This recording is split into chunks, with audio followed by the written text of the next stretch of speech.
This is the Answer Your Unique Calling podcast. This podcast provides tips, tools, and inspiring stories for creating clarity around your calling, opening your heart to infinite possibilities, and enabling you to have the greatest impact on the world. I'm Crosson-Hill, a certified spiritual life coach, meditation teacher, human design specialist, and founder of 𝗞𝗲𝗆. And most recently, I've joined the faculty at 𝗏𝗏 Academy Coach Training. It's my mission to teach and guide others in living a spiritually aligned life that answers their unique calling. Welcome, and thanks for listening.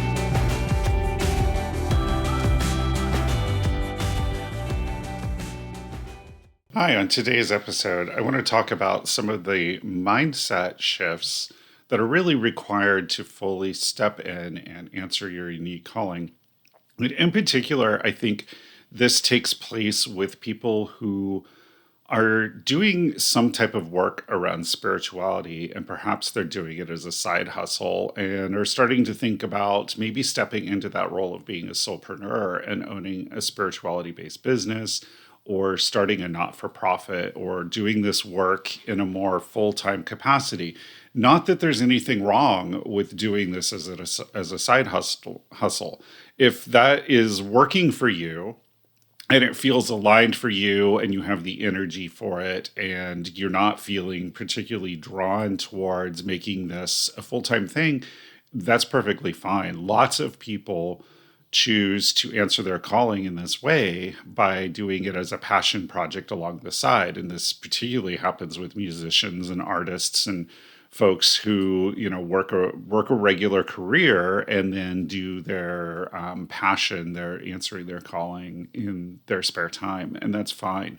But for those who are feeling called to a greater depth, who are feeling that they want to spend more of their day answering their calling, there's some mindset shifts and ways of thinking that really need to be changed. And I've heard several of these from clients and potential clients. And so I wanted to kind of talk about them.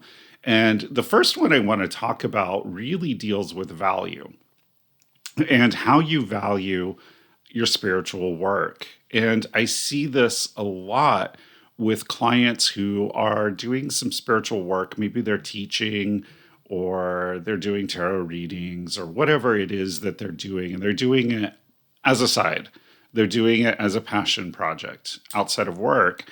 And I've talked to several people who have said, I would love to do this full time. I would love to, be doing this as my main thing, but I can't make a living at it because I don't feel right charging for it.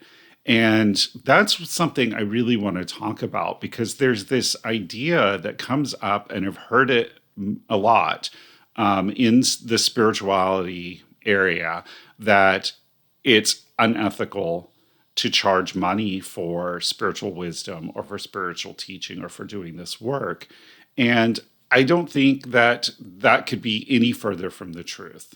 And the fact is, it's really about the value of spirituality and how much do you value it and how much do other people value it. And here's what I found. I found that when I offer things for free, classes, resources, whatever, and when I taught for free even before starting my business, people didn't show up. People weren't invested in it. And the reason that people weren't invested in it, the reason that people didn't really take what I was talking about to heart or really show up to things that I put on, were because they didn't value it, because it was free. So when people exchange money for energy in the form of teaching, there's an equal exchange there. And by investing their energy in, they're more engaged, they're more committed to it, and they value it more. And so I think that this idea that we shouldn't charge for spirituality, we shouldn't charge for our teaching, for our wisdom, for our talents, is a false belief that we really need to get rid of. Because in spirituality, how are we supposed to advance what we're doing spiritually. How are people supposed to spend that time in meditation, spend that time doing ritual, spend that time in prayer to bring new ideas, to bring new energy, to bring new inspiration into being, into, bring those things from the quantum field into reality, if they're also having to work a job to support themselves and if no one wants to pay for it? So, this idea that it should always be free is really a false belief, because if it's free, there's no value attached to it. And we should value our spirituality. We should value spiritual wisdom. We should value the talents of spiritual teachers, of energy healers, of all of these people who are doing this work. And when we put a price on it, we're saying, here, this has value. You're going to get value out of this. And people are more engaged. They're more willing to show up for it because they recognize the value. And it's about that energy exchange. Money is energy. And when people give us energy in the form of money and we give our energy back, that's an equal exchange, which helps sort of cement that value. There's value being given and value being received. When you put a zero price tag on it, there's no energy exchange. It's a one-way energy, and people are kind of take it or leave it because there's no value attached to it anymore. And this is really important, because when you get into spiritual-based businesses, a lot of times people struggle with pricing. What do I charge? Well, what is it worth? What is the worth or the value of what you're giving? And there is a value on it, and it's the value to the person receiving it. What value is the person receiving it getting? And that's really the importance of it, and why spiritual teaching, spiritual work should have a price tag attached, because you're asking to receive the value back that you're giving. And that's a fair exchange of energy. So that's one mindset that I believe really has to be shifted if you're going to make this transition to answering your unique calling, and particularly if you're wanting to enter into a spirituality-based business.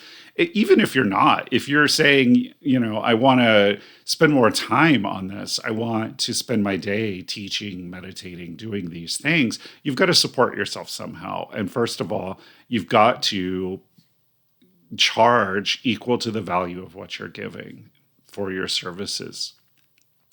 So another mindset that really has to shift, that's very related to this, is one of worthiness. And I think that people come to this work, to any calling, and they think that, they aren't worthy of their gifts, of the ability to do this. There's a lot of people who resist their calling because they feel like they can't do it.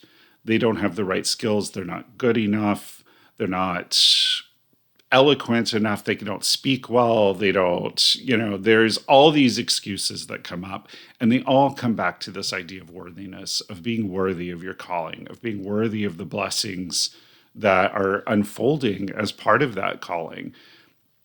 And there's a lot of reasons that this unworthiness comes up. I think that there's a lot of conditioning here, and in particular in spiritual realm, in the spiritual community, there's this conditioning that we need to be humble, that there's humility, and we shouldn't take pride in our work, and ideas like that.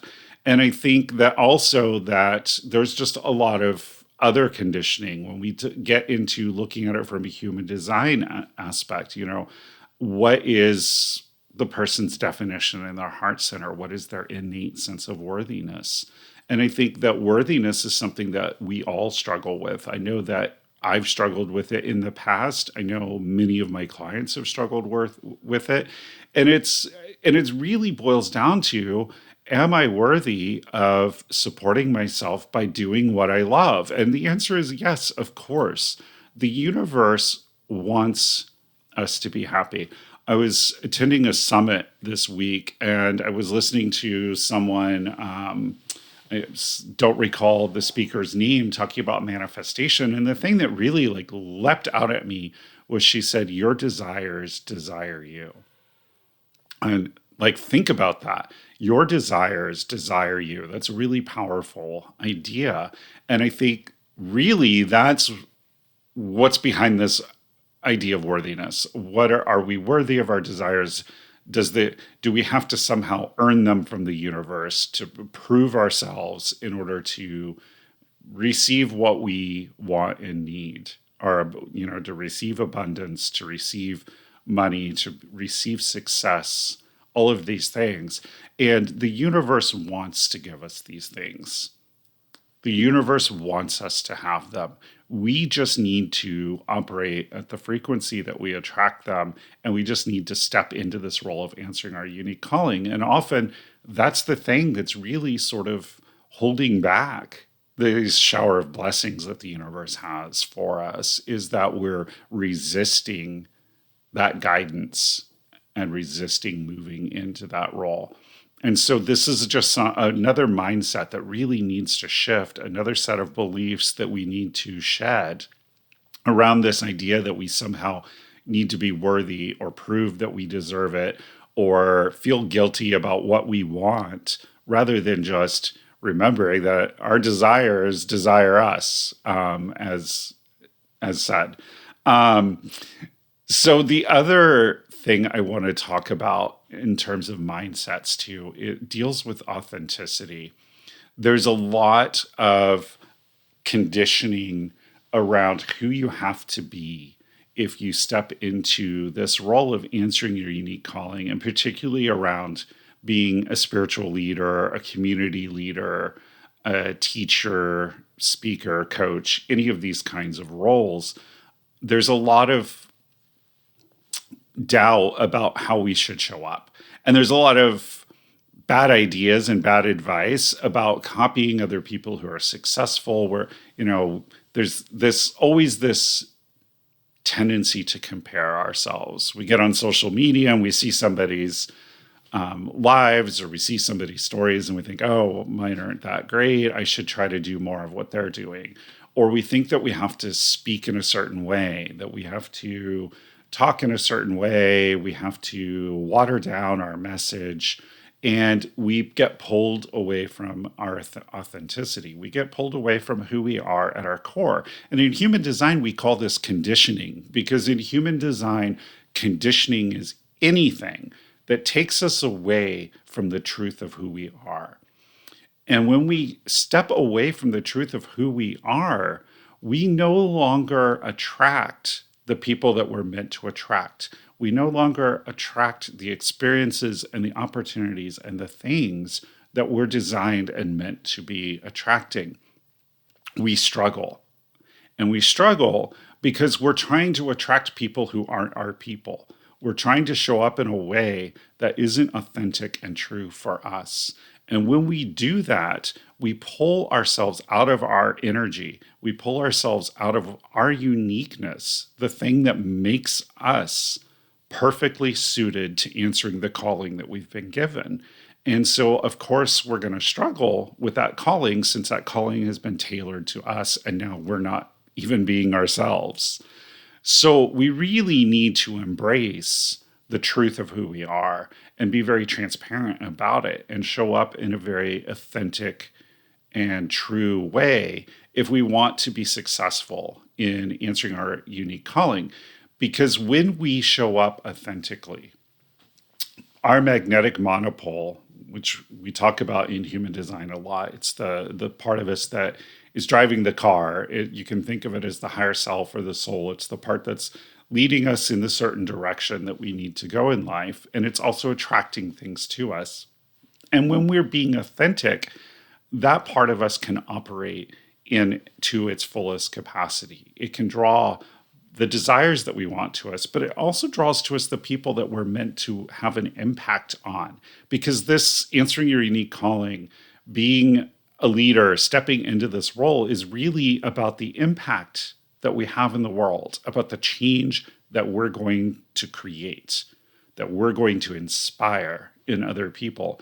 And we can't inspire people from a place of inauthenticity. We can't inspire when we're trying to be someone that we're not. And so our monopole, when it's operating, optimally, when we're being authentic, we're going to draw the people to us that we're meant to have an impact on. And that's really important because all of this is part of what we've decided to do before we came here. We're being guided into this work. This is the calling, the mission, our soul mission that we came here to do. And as part of that, there are people that we are meant to impact. There are places, events that we are supposed to have an impact on to affect change in the world and elevate the consciousness of humanity. And when we are not being authentic, we are not able to attract those experiences and opportunities to make those changes in the world. And we're not attracting the people that we are designed to have an impact on. That's huge. That's tremendous.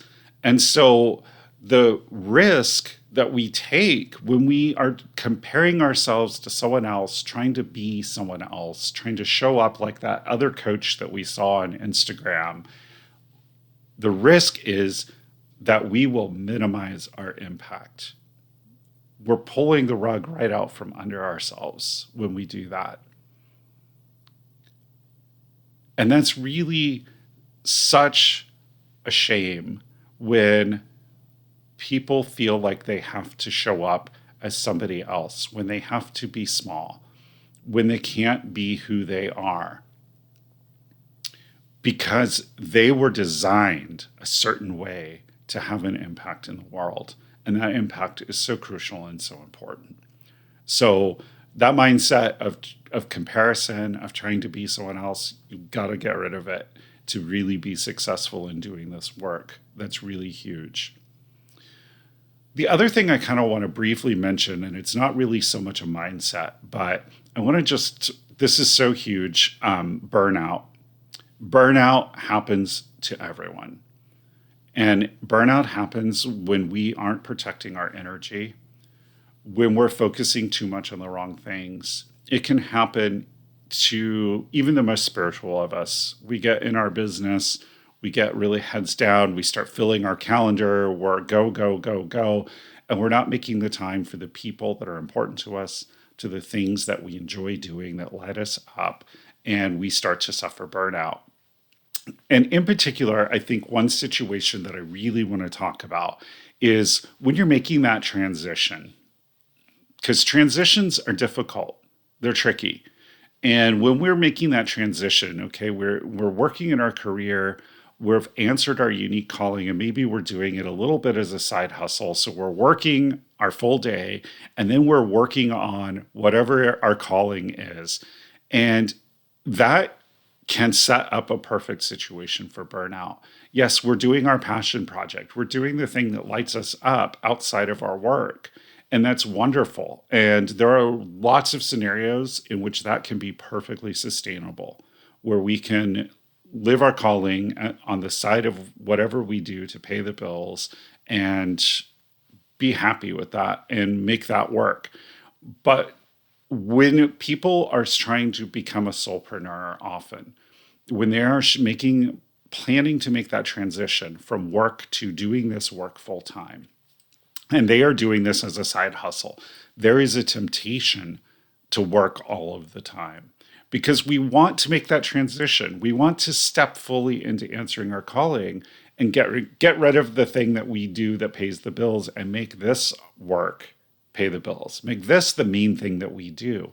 And so we push ourselves, we force, we get out of our strategy, we stop listening to our authority, we get in our heads, and we start telling ourselves we have to do all these things to make this work. And we try to force.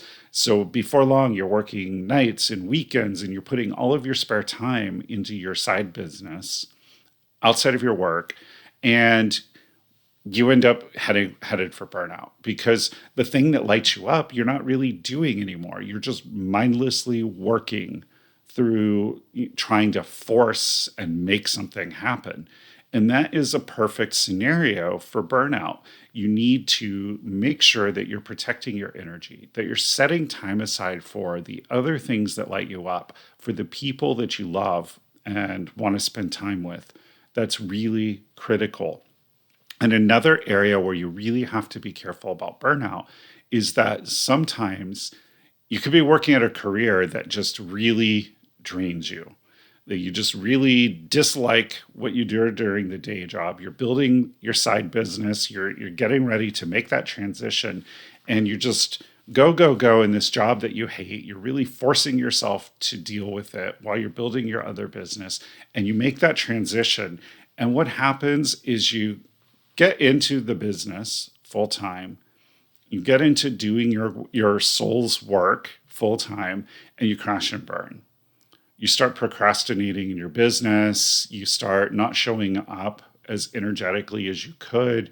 You start showing up late. Maybe you sort of half-ass things. And you're telling yourself, this isn't me. This is the work I really want to do. I really enjoy it. You don't understand why you're not making any traction, why you're procrastinating, why you're not putting yourself into it. And the answer is burnout. You didn't give yourself time to recharge your batteries between leaving that soul-sucking job that you were doing and stepping into your business. You just went zoom from one to the other and didn't really allow yourself some time to recharge and to recover from burnout. And so you sort of carried that burnout, that low energy and that icky low frequency vibration from working in the job you hate directly into your business and directly into doing the work of your calling.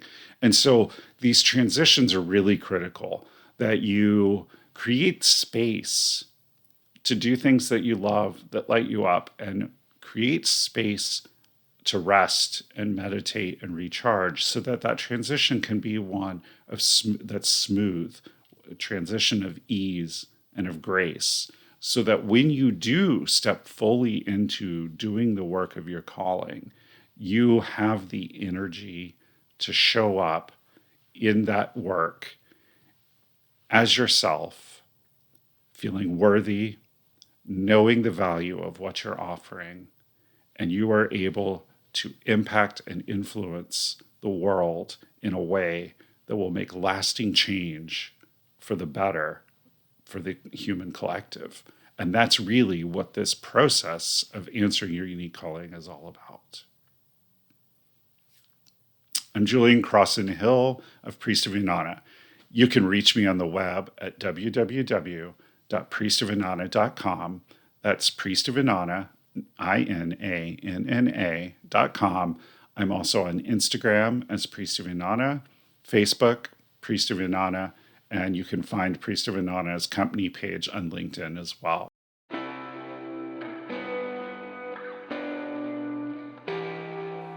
Are you a soulpreneur? You've answered your unique calling by starting a spirituality-based business. Maybe now you find yourself overwhelmed. There's so much to do for your business and so many things you've never done before that you need to learn how to do. With an ever-growing to-do list, you may feel like you'll never get everything done. Decisions become complicated and you may feel like you need to work all the time.